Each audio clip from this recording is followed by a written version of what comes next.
Els camins de ronda de Lloret de Mar són un dels elements que es volen potenciar de cara al turisme. Com a part de la Costa Brava són uns camins únics de gran atractiu i a més formen part d'una de les rutes internacionals més transitades, el sender del Mediterrani. Però les seves característiques fa que necessitin un manteniment constant per evitar esllavissades i assegurar una bona ruta per als visitants. Amb aquesta finalitat, aquest estiu s'han treballat en el sanejament de dos dels trams de Lloret de Mar, a la Montgoda i a Fenals.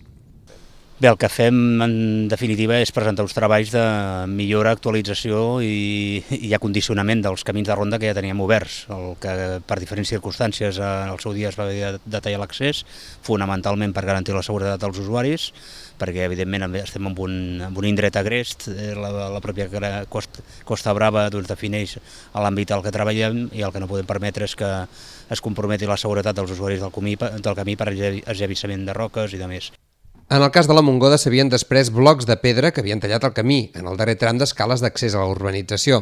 Per evitar futurs despreniments, s'ha col·locat una malla de protecció al penya-segat. Ara cal netejar el camí i es podrà reobrir el tram. Pel que fa a Fenals, s'ha protegit el contorn de la bocana del túnel existent en el camí de llevant de la platja, un túnel que es va haver de tancar pel mal estat del penya-segat on desemboca.